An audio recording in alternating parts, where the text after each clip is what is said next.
Parliament में आज अहम आईनी तरमीम पेश किए जाने का इम्कान। इजलास का 6 निकाती एजेंडा जारी। एजेंडे में आईनी तरमीम शामिल नहीं है। ज़राए के मुताबिक आईनी तरमीम ज़िमनी एजेंडे के तहत किसी भी वक्त इजलास के दौरान लाई जा सकती हैं। अदलिया से मुतालिक आईनी तरमीम आज पार्लियामेंट में पेश किए जाने की वज़ीर दिफ़ा ख्वाजा आसिफ ने तस्दीक कर दी। सुप्रीम कोर्ट के जजेस की मुद्दत मुलाजमत 65 साल से बढ़ाकर 68 साल करने और हाई कोर्ट्स के जजेस की मुद्दत मुलाजमत 62 साल से बढ़ाकर 65 साल करने की तजवीज़ शामिल होगी। जजेस तकर्रुरी के तरीक़ाकार में भी तब्दीली का इम्कान है। जुडिशल कमीशन और पार्लिमानी कमेटी को एक बनाने की तजवीज़ आईनी तरमीम का हिस्सा होगी। कौमी असम्बली का इजलास सुबह 3 बजे और सेनेट का इजलास शाम 4 बजे होगा।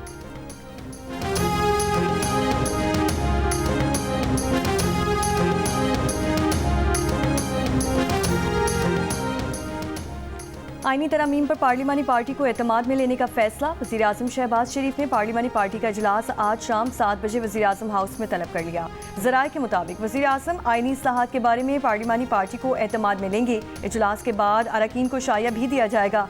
वज़ीर आज़म के मुशीर बराए कानून व इंसाफ बैरिस्टर अकील मलिक का आईनी तरमीम की मंजूरी के लिए हुकूमत के नंबर्स पूरे होने का दावा।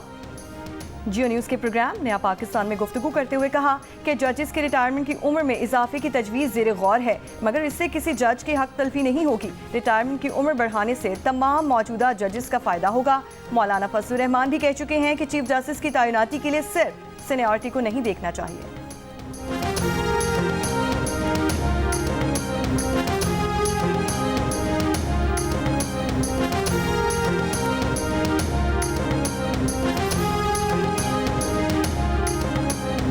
तहरीक इंसाफ के रहनुमा सलमान अकरम राजा ने कहा है कि अगर हुकूमत ने उनके अरकान को डरा धमका कर अपने साथ मिलाया तब जाकर हुकूमत के पार्लियामेंट में नंबर्स पूरे होंगे। हुकूमत धौंस और जबर से ही नंबर्स पूरे करेगी। प्रोग्राम नया पाकिस्तान में गुफ्तगू करते हुए कहा है कि एक शख्स को मुलाजमत में रखने के लिए ये सब कुछ किया जा रहा है। तरमीम का मकसद मंजूर नज़र जज को ओहदे पर कायम रखना है। हर तरीके से सुप्रीम कोर्ट को मगलूब करने की कोशिश की जा रही है। असद कैसर ने कहा है कि हुकूमत अपने इत्तेहादियों से भी तरमीम का मुसवदा छुपा रही है। हमारे अरकान को अगवा करके और दबाव में लाकर 2/3 अक्सरियत हासिल करने की कोशिश की जा रही है। पार्लियामान और अवाम में भरपूर मज़ाहमत करेंगे।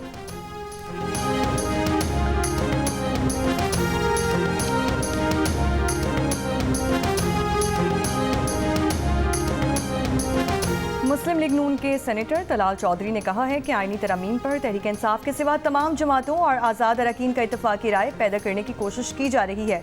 कौमी असम्बली में JUIF के बाद हुकूमत के पास सिर्फ एक वोट की कमी है।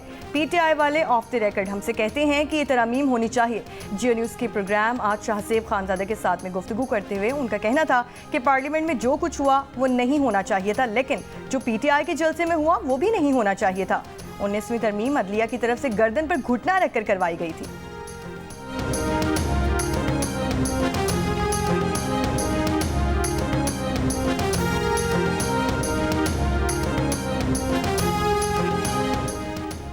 JUIF और BNP मैंगल की अपने सेनेटर्स को किसी भी आईनी तरमीम का हिस्सा ना बनने की हिदायत। सेनेट में JUI के पार्लिमानी लीडर मौलाना अताउर रहमान की खिलाफ वर्जी करने वाले सेनेटर्स को आर्टिकल 63A के तहत डी-सीट करने की वार्निंग। कहा कि अदलिया से मुतालिक मुमकिन तरमीम को अभी तक पब्लिक नहीं किया गया। JUIF के अरकान फैसले की पाबंदी करें और बगैर इजाज़त किसी दस्तूरी तरमीम के हवाले से वोट ना करें। ज़राए BNP का कहना है कि जुडिशल पैकेज से मुतालिक किसी हुकूमती या निजी आईनी तरमीमी बिल की हिमायत नहीं की जाएगी।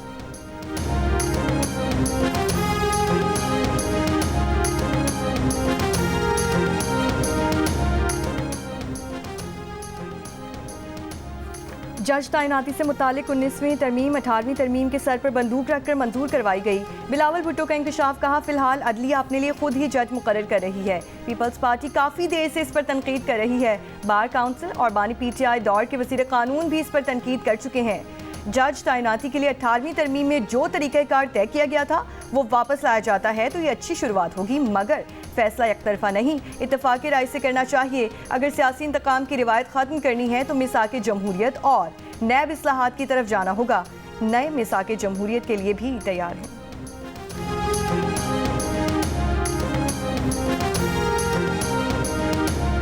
चेयरमैन सेनेट यूसुफ रज़ा गिलानी ने कहा है कि नंबर्स पूरे होंगे तो बिल पास करेंगे। बिल में इस्लाहात की बात है, मिलकर काम करना ज़रूरी है। हमें मुल्क का सोचना है, ज़ाती मफाद का नहीं। जिन्होंने उन पर केस बनाया आज हम उनको वोट दे रहे हैं।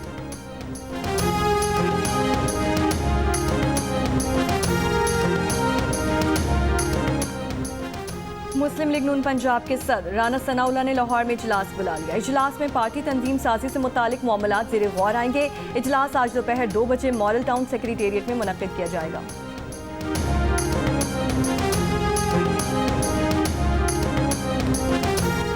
सखर हैदराबाद मोटरवे मंसूबे को सीपैक में शामिल करवाया जा रहा है। कराची से हैदराबाद तक एक और मोटरवे बनाई जाएगी जिसे बंदरगाह से मुंसलिक किया जाएगा।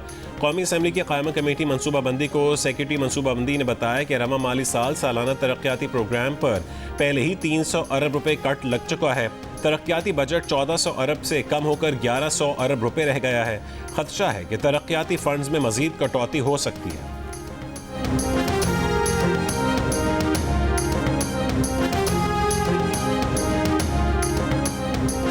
वज़ीर-ए-आज़म शहबाज शरीफ की बिजली से चलने वाली गाड़ियों के हवाले से जामे फाइनेंशियल मॉडल पेश करने की हिदायत। इलेक्ट्रिक व्हीकल्स के इस्तेमाल से मुतालिक इजलास में शहबाज शरीफ ने कहा कि मुल्क में बिजली से चलने वाली गाड़ियों के फ़रोग के लिए हुकूमत तरजीही इक़दाम कर रही है। बिजली से चलने वाली गाड़ियों से पेट्रोल और डीजल की दरामद की मद में ज़र मुबादला की भी बचत होगी। बिजली से चलने वाली गाड़ियाँ माहौल दोस्त भी होंगी। वज़ीर-ए-आज़म की मुल्क में ई व्हीकल्स की तैयारी से मुतालिक लाइसेंसेस के ज़ाब्ता कार को बेहतर बनाने की हिदायत। कहा ई व्हीकल्स की पॉलिसी से मुतालिक तमाम सूबों, विफाकी इकाइयों, स्टेक होल्डर्स से मुशावरत की जाए।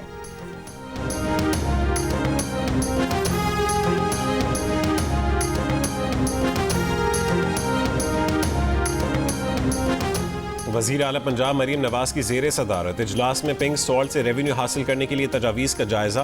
पिंक सॉल्ट के लिए वैल्यू एडेड इंडस्ट्री लगाने का प्लान तैयार करने का भी जायज़ा लिया गया। वज़ीर आला पंजाब ने पिंक सॉल्ट की एक्सपोर्ट पर पेशरफ्त के लिए जामे प्लान तलब कर लिया। मरीम नवाज की कान वर्करों की सेफ्टी यकीनी बनाने की हिदायत। खाम पिंक सॉल्ट की बरामद पर पाबंदी के लिए इक़दामात का हुक्म।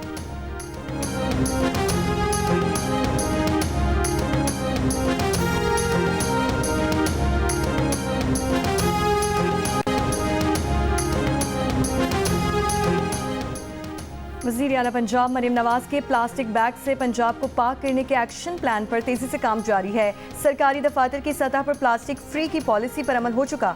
पंजाब को प्लास्टिक बैग से मुकम्मल तौर पर पाक करने की में अभी वक्त लगेगा। सीनियर वज़ीर पंजाब मरीम औरंगजेब की नो प्लास्टिक पॉलिसी पर अमल दरामद में मीडिया से ताउन की अपील। कहा कि मीडिया रिपोर्ट्स की मदद से कानून की खिलाफ वर्जी करने वालों से आहनी हाथों से निपटेंगे।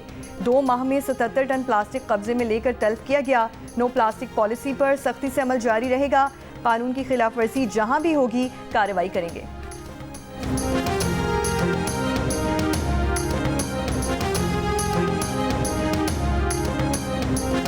आलमी इदारे सेहत ने मंकी पॉक्स की एक वैक्सीन के इस्तेमाल की मंजूरी दे दी है। मंजूर की गई वैक्सीन 18 साल या उससे ज़्यादा उम्र के अफराद को 4 हफ्तों के फ़र्क से 2 खुराकों में दी जा सकेगी। वैक्सीन की खुराक के बाद 76% और 2 खुराकों के बाद 82% मौसर है। अफ्रीका में एम पॉक्स केसेस की तादाद 26,500 से ज़्यादा हो चुकी है, जिसमें से 5,000 से ज़्यादा तस्दीक शुदा केसेस हैं। अफ्रीका में एम पॉक्स से शरह अमवात 2.73% तक है। आलमी इदारे सेहत एम पॉक्स को आलमी पब्लिक हेल्थ इमरजेंसी करार दे चुका है।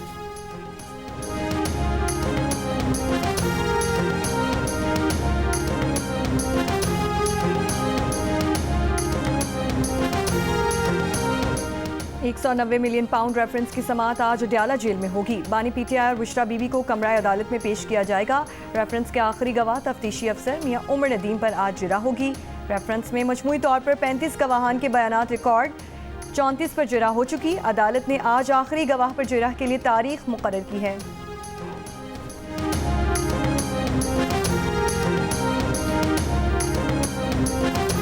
बानी पीटीआई के सोशल मीडिया अकाउंट से धमकी आमेज पोस्ट शेयर करने पर हुकूमत और रियासती इदारों के खिलाफ बगावत पर उकसाने के इल्ज़ाम में बानी पीटीआई के खिलाफ मुकदमा दर्ज।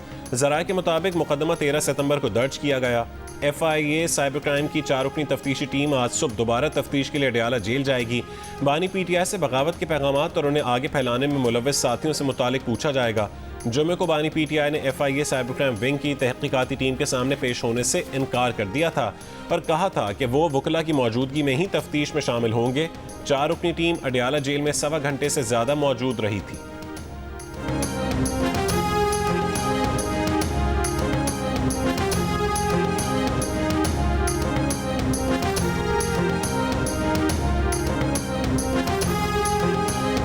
मुल्क के अक्सर शहरों में आज मौसम गर्म और खुश्क रहेगा। कराची में 24 घंटे के दौरान मतला जुज़वी अबर आलूद रहने का इम्कान। महकमा मौसमियात के मुताबिक बलूचिस्तान के ज़िला योग, बारखान, डेरा बुगटी, कोहलू, शेरानी, मूसा खेल में बारिश मुतवक्के। बालाई खैबर पख्तूनख्वा, इस्लामाबाद, खिता पोठुहार, शिमाल मशरकी और बालाई पंजाब समेत आज़ाद कश्मीर के चंद मकामात में भी बारिश का इम्कान है। इस्लामाबाद में ख़राब मौसम और बारिश के बायस फ़्लाइट ऑपरेशन मुतासिर। इस्लामाबाद की 3 गैर मुल्की परवाज़ों की लाहौर में लैंडिंग, 20 परवाज़ों में ताख़ीर। इस्लामाबाद से Dubai, Jeddah, Abu Dhabi, Istanbul, Bahrain की 9 परवाज़ों की रवानगी में ताख़ीर। मुल्तान से शारजा की 2 परवाज़ें मनसूख कर दी गईं।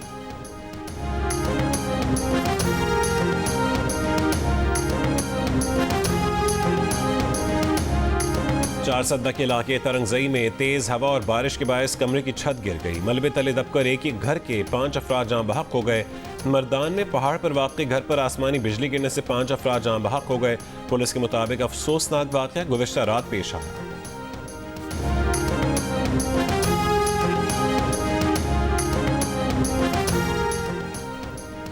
कोयटा में शिरानी के इलाके दानासर में बस खाई में गिरने से 6 अफराद जाँ बहक, 20 जख्मी हो गए। जख्मियों को हॉस्पिटल मुंतकिल कर दिया गया। लेवी हुक्काम के मुताबिक हादसे का शिकार होने वाली बस इस्लामाबाद से कोयटा जा रही थी। पेशावर में दलाजाक रोड के रिहायशी ग्रिड स्टेशन में दाखिल हो गए। बिजली बहाल करवा दी। तर्जुमान पेस्को के मुताबिक मुजाहिरीन ने ग्रिड स्टेशन पर पथराव भी किया। पुलिस की भारी नफरी को ग्रिड स्टेशन पर बुलाना पड़ गया। गजा में इस्राइली हमले जारी। गजा सिटी में इस्राइली बमबारी से खातून बच्चों समेत 9 फ़लस्तीनी शहीद। इस्राइली हमलों में रात से अब तक 19 फ़लस्तीनी शहीद हो चुके। अक़वाम मुत्तहिदा के इदारों WHO, यूनिसेफ और अनरवा का इंसदादे पोलियो मुहिम का पहला मरहला मुकम्मल होने के बाद जंगबंदी के एक और मरहले का मुतालिबा। UN इदारों का कहना है कि गजा जंगबंदी में वक्फा इंसदादे पोलियो मुहिम के दूसरे मरहले के लिए ज़रूरी है। गजा में 12 रोज़ जारी रहने वाली इंसदादे पोलियो मुहिम के दौरान तकरीबन 5,60,000 बच्चों को इंसदादे पोलियो वैक्सीन के कतरे पिलाए जा चुके हैं।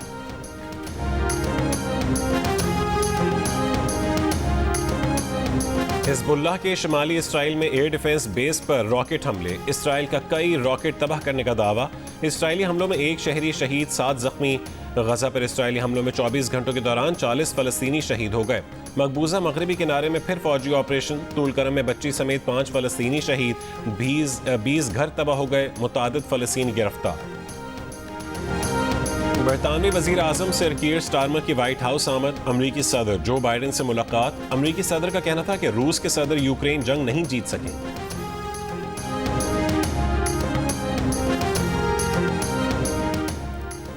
व्हाइट हाउस ने वाज़ेह किया कि यूक्रेन पर इस बात की पाबंदी बरकरार है कि वह रूस के अंदरूनी इलाकों तक मार करने की सलाहियत के हामिल अमरीकी मिसाइल से हमले ना करे। रूस के सदारती तर्जुमान ने कहा है कि नताइज से खबरदार रहने से मुतालिक सदर पुतिन का पैगाम मुतालिका पते पर पहुंच गया है। सदर पुतिन कह चुके हैं कि यूक्रेनी फौज की सलाहियत ही नहीं कि वो तवील फासले तक मार करने वाले मिसाइल इस्तेमाल करे। ये नेटो की शिरकत के बगैर मुमकिन ही नहीं। यूक्रेनी फौज को ऐसे मिसाइल इस्तेमाल करने की इजाज़त का मतलब होगा कि नेटो रुकन यानी अमरीका और यूरोप जंग में बराह रास्त शरीक हो चुके।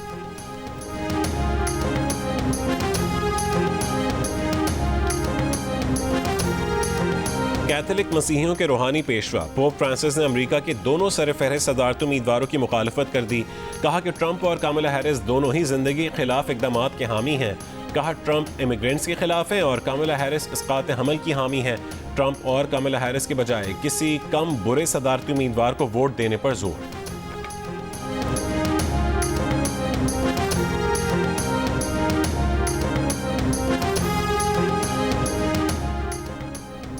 चीन की हुकूमत ने मुलाजमीन की रिटायरमेंट की उम्र की हद बढ़ाने का फैसला कर लिया। इत्तलाक अगले साल 1 जनवरी से किया जाएगा। मर्द मुलाजिम की रिटायरमेंट की उम्र 60 बरस से बढ़ाकर 63 बरस होगी। खवातीन मुलाजमिन की रिटायरमेंट की उम्र 50 बरस से बढ़ाकर 55 बरस कर दी जाएगी। एशियन हॉकी चैंपियंस ट्रॉफी में आखिरी पूल मैच में पाकिस्तान और इंडिया की टीमें मद्दे मुकाबिल होंगी। दोनों टीमें पहले ही सेमीफाइनल के लिए क्वालिफाई कर चुकी हैं। भारतीय टीम अब तक टूर्नामेंट में नाकाबिल शिकस्त है। पाकिस्तान भी टूर्नामेंट में कोई मैच नहीं हारा। 4 मैचेस में 2 ड्रॉ खेले, 2 में कामयाबी समेटी। शादी सीजन की खुशी में दिल का रिश्ता ऐप की महदूद मुद्दत के लिए डिस्काउंट ऑफर। अब सार्फिन सिर्फ 2500 और 5000 रुपए में अपना प्रोफाइल अपग्रेड करवा के प्रीमियम सारिफ बनकर लातादाद ऑप्शन से फायदा उठा सकते हैं। और स्टार फुटबॉलर रोनाल्डो को सोशल मीडिया ऐप्स पर फॉलो करने वालों की तादाद 1 अरब तक जा पहुंची। इतनी बड़ी तादाद में सोशल मीडिया फॉलोअर्स रखने वाले वो पहली शख्सियत हैं, लेकिन इनमें वो अफराद भी शामिल हैं जो इन्हें मुख्तलिफ अकाउंट्स पर फॉलो कर रहे हैं, जबकि कुछ इनमें से फेक अकाउंट्स भी हो सकते हैं।